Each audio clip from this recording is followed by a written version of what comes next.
I knew I should have changed seats. It wasn't really the best one to be in. Is it right that some TAFE teachers weren't able to come tonight because they were a bit intimidated about being here? Thank you for reminding me. We did invite Prue Gowd, but she sent apologies, and we also invited Jeff Kettle, he had apologies, and David Guthrie, who was a TAFE teacher TAFE director, who also sent his apologies. Okay, well, looks like I'm the first person to go. My name's Wayne Adams. I've always been a strong believer in public education, and I've always been a strong believer in TAFE. I've been in Goulburn since 1976. I started as a primary school teacher and ended up as a literacy and numeracy teacher at Goulburn TAFE. One of the greatest satisfactions I get is when I walk down the street and I run into ex-students and I find out that they've, passed a certificate or they've got a new career, and people are always coming up to me and telling me, oh Wayne, I've done this, I've done that, I've completed my welding. Young people that look like they could have ended up in jail are now doing their year 10, going on to do their year 12 at TAFE. We've even had students go on to university. So TAFE to me is such an important part of our community and such an important part of education. TAFE in Goulburn has been around for over 100 years. It started as a mechanics institute down in Belmore Park, opposite Belmore Park. The TAFE then moved to Burke Street about 1901. TAFE then became the Argyle College of TAFE, which is up at the Presbyterian College, later became Goulburn TAFE, and now it's, of course, Illawarra Institute of TAFE, Goulburn campus. So TAFE is not something that's just been here in the last year or so, it's been here for over 100 years. When we talk about TAFE, we need to really look at the word. So the first part of TAFE is actually technical. And by technical, we're talking about all those skills that we like to have our young people might take up and become tradesmen. It's quite obvious that not everyone who finishes school is going to go to university, and of course the trades have always been that second tier that our young people could go. And we'd always say to a young person, if you're going to do something, get a trade, get a skill. Later on you might go and do something else, but if you've got that, you'll never lose it. There was a time when Goulburn TAFE was actually the jewel in the crown of country colleges. When I first started at Goulburn TAFE, we had fitting and machining, we had electrical, we had plumbing, we had fashion, we had spray painting, upholstery, we had real estate, we had auctioneering, and we had a myriad of hospitality and social courses. Gone. No longer there. Have they been taken up by private providers? Well, I don't think so. On the cards, we could lose welding and metal manufacturing. That could go. No classes are run at night anymore for farmers who want to do MIG or TIG welding. So our trades are definitely in peril. We had 47 full-time teachers when I started. I made a count up the other day. We have 13 full-time teachers at Goulburn TAFE that their substantive positions are at Goulburn. 2 weeks ago, I attended an auction. It was an auction of all the art and media material that was sold off. Digital photography, ceramics, sculpture. These things have gone, never to be replaced again. I think they raised something like 47,000. Where will that go? I don't know. But once these things are gone, they won't be replaced. The people at the time said, well, it's not vocationally orientated, that people aren't going to get a job from photography. People won't get a job from creative writing. Those things don't lead to jobs. They're too creative, or should I use the word innovative? Do we need innovative people? Well, when I listened to the news today, that was the only word I heard, that we need to be more innovative. So why have we got rid of those? Why have they gone? A town like Goulburn, we've got the Leader Theatre, one of the oldest theatres in Goulburn. We've got a conservatorium of music. We've got a regional art gallery. We've got South Park. We've got photography on track. We've got heaps of things, but, the powers to be couldn't see that those courses needed to keep going. Again, last week I attended the farewell of the outreach officer, the person who's been made redundant. This is the second part of TAFE. The first part was technical. The second part was further education. In the 1970s, TAFE took over a social justice sort of area where they realised that there were lots and lots of people in our community that needed to do further education. Reading and writing for adults, access and equity courses, work for women, WAL courses. They realised that there were disenfranchised young people, so we had youth at risk programs.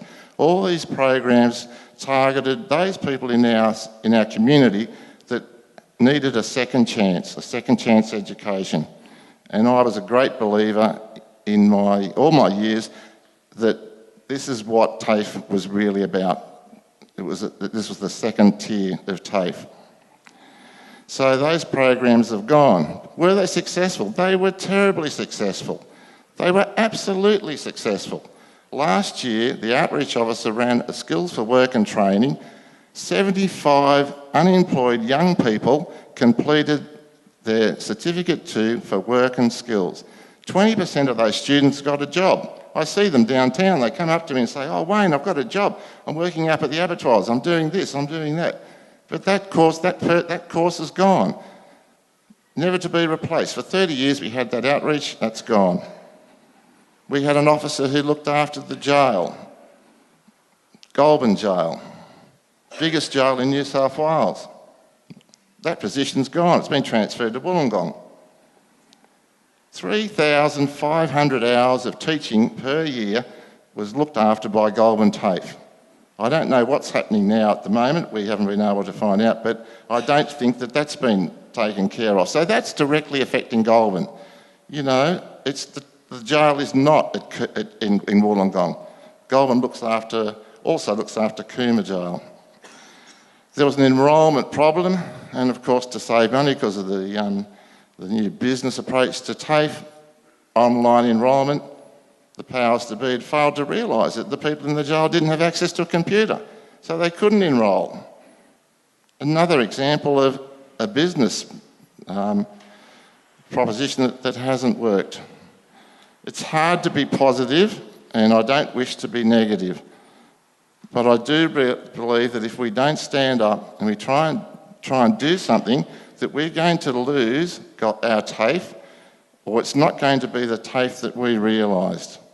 Where it's going, I really don't know, but it definitely isn't based on an educational model. And I'd like to just talk about the last part of TAFE, which I call the educational component.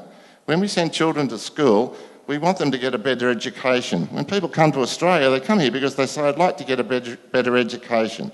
They go to university, they want a better education.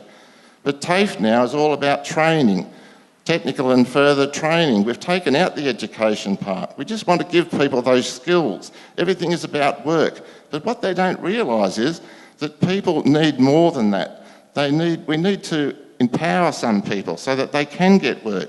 We need to give them the literacy and numeracy skills. To have young people walking the streets and not doing anything is no good for our society. Those young kids, if we can get them up there to TAFE, teach them some real skills, that might not be their pathway, but at least we're getting them on the track. We're showing them they are worthwhile, they can be part of our community. And we've done that. We've done that time and time again in Goulburn. But it falls on deaf ears because the system doesn't want to acknowledge the good things that are happening at our TAFE, taking courses away and going to Wollongong. So, where are we at? Well, our enrolments, which are hard to find out, but I have been given a particular statistic that's only 27% of last year. Turn it around, that means it's down 73% if you do your mathematics. We went from 47 full-time teachers down to 13. We're now looking at the childcare centre being closed. We're looking at fees for Certificate 2, $3,000 and $4,000. We're looking at people that have become marginalised, and these aren't the people that normally are marginalised. We're looking at rural people. I've had a couple of people come up to me and say to me, "Wayne, I'm a farmer, I'm not entitled to any exemptions. I've just bought a new MIG and I want to learn to do this lot of farmers now do MIG and TIG. It's a new welding technique. It's not new, it's been out for a while, but the machines are quite cheap. So people can buy these machines. Where are they going to get the training to use them?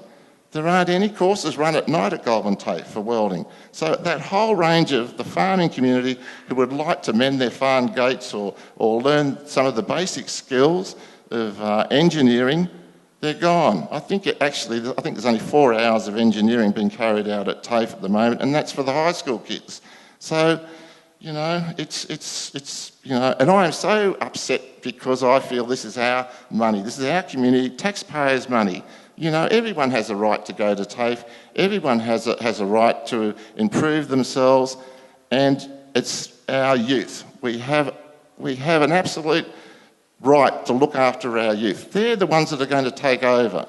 And if we desert them and don't provide the skills and the training, the things that they need, then, you know, where's our society going to end up? So I do believe in TAFE. I do believe it can be saved and turned around. I'm passionate about it. I know that most of the people here are passionate about it. It's just how we're going to do that, which is the trouble. Okay, thank you.